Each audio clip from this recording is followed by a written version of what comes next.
The Denver Broncos absolutely, positively dominated, destroyed, owned the Las Vegas Raiders. I wish I could say that, but I cannot say that. I cannot tell a lie because that is not what happened. I don't know what that game was. I live streamed that game. I am currently live streaming right now. Um, 107. Listen, the Broncos are finding ways to win. It's important. It's crucial. Thursday night games are weird. We have consistently seen that Thursday night games are weird. They're tough. Typically, the home team, though, significantly benefits. And although the home team here, the Denver Broncos, benefited, but it was more because of the Raiders' really bad play.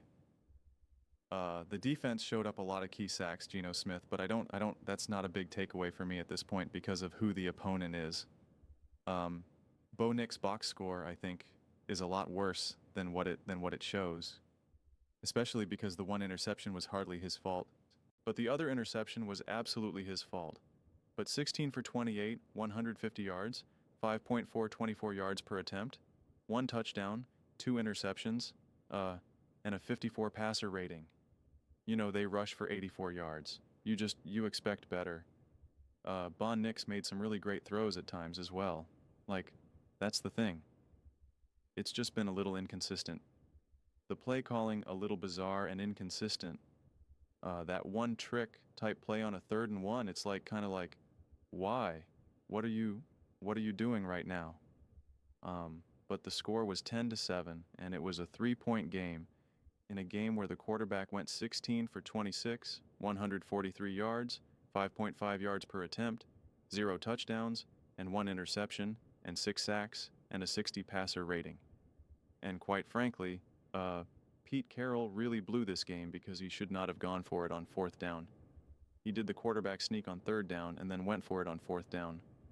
Gave the Broncos great field goal position, and I think, or great field position, and I think that's when they actually scored the touchdown, and then you had the blocked punt, which then directly led to the field goal. And that's it. That's it. That's all it went. It's all how it went. Penalties through the roof. 11 penalties. 11 penalties. They were benefited because the Raiders had 11 penalties, but 1 for 3 in the red zone. You know, I mean, again, 5 for 15 on 3rd down. It was, these are the games that you have to start playing higher quality football because you are going up against the Kansas City Chiefs. And I just promise you that Patrick Mahomes is not going to have a box score like this. I promise you that Andy Reid is not going to make bizarre decisions within the game. I promise you Spags is not going to drop the ball. The one interception that the Broncos even had was also a gift by Genty, who just propped it up. Now, they got him back. I think it was Franklin who also then popped it back up for the interception as well. But, I mean, I don't know. Honestly, the Raiders had 1 interception, 1 punt blocked, 11 penalties, 1 missed field goal. Oh, yeah. And the missed field goal, the 1 touchdown that was negated by a penalty that really had nothing to do with the play. And then there you go. And yet the score is still 10-7. When you get that many gifts throughout the course of a game, you just expect it to be better. And listen, games like this and scores like this make a lot more. You can defend them a lot more if they don't happen at the sheer volume that they're happening right now with the Broncos. That is the more frustrating part. Yeah, they're finding ways to win, undeniably, right? But at some point you just have to be better, to look better, to play better. And I really think, really think offensively, like everyone's on the hook here. I keep seeing everybody want to blame Sean Payne, or people want to blame Bo Nix, or people want to blame Bo and Sean, or they want to blame the receivers, or they want, and it's like it's everyone right now. Bonix again obviously did not play flawless. Had a couple not great plays, but then he makes some great plays that are then dropped. Right, the Franklin interception that he made, Bonix made a beautiful pass where he got flushed out of the pocket right away, was running for his life. Throws a gorgeous pass to Evan Ingram, and he just drops it. Like those are the plays that you got to come up with. Those are the plays that you got to come up with. He also has to be better and not throw that deep ball and like double coverage and get that interception on 2nd. And I think it was 2nd and long to close out the half. Like, you got to not do that as well. But like I said, this is a team effort. And then I also don't know what that play call was either. in that moment.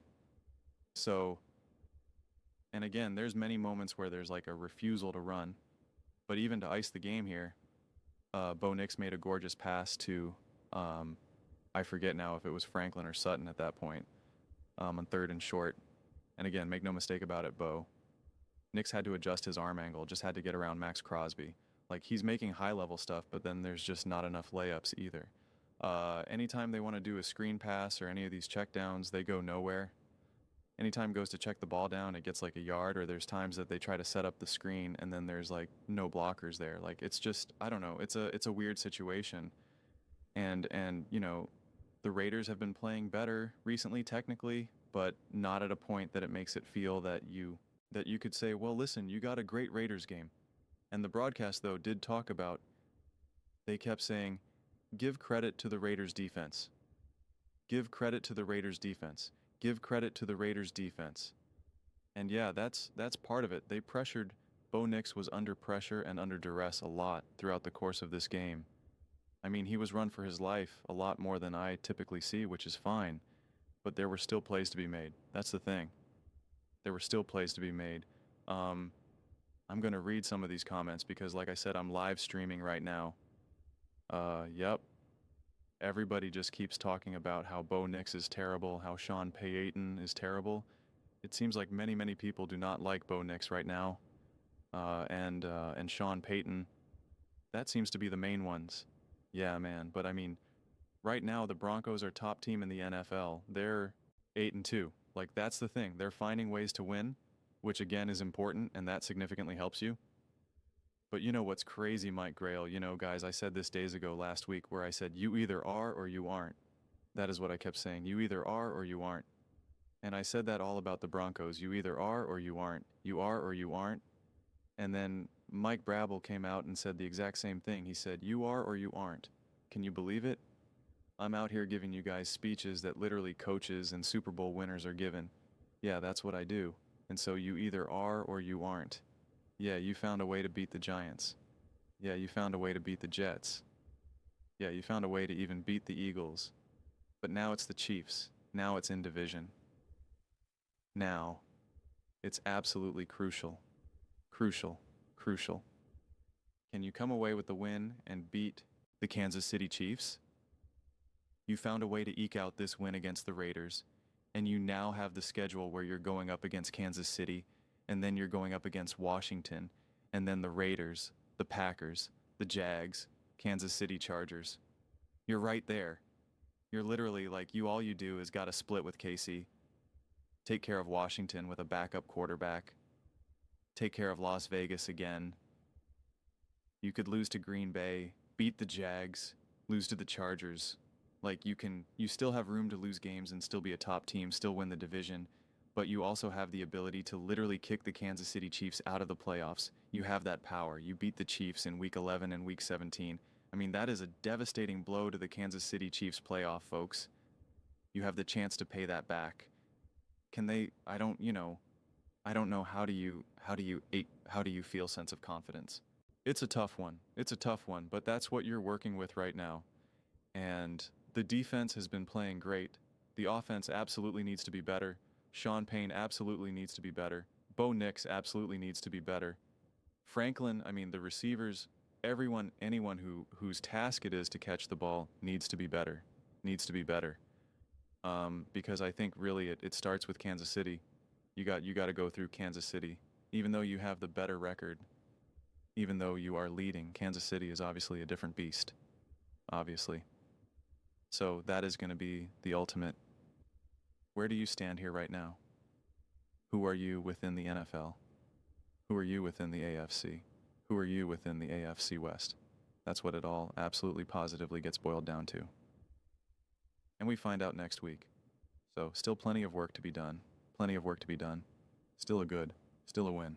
Still necessary, needed, but very needed. But it's time to get some distance away from the ugly, weird, tough wins.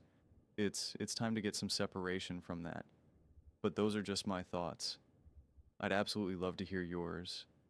What do you guys all think about the Denver Broncos win over the Las Vegas Raiders in just a dramatic just who's who? type of game. Let me know your thoughts in the comments below. I read every single comment. It's whether you agree with me or disagree with me. Either way, it's getting some discussions. Let's get in some fights. But ultimately, let's just have some fun. And please do consider subscribing. We are building an amazing community here and absolutely love to see you part of it. I want to build something that we all generally feel connected to, something that we're really excited to be part of. I think we're well on our way to doing it. Please don't forget to give this video a thumbs up, as it really does help with the visibility and the algorithm. Thank you so much. See you next time.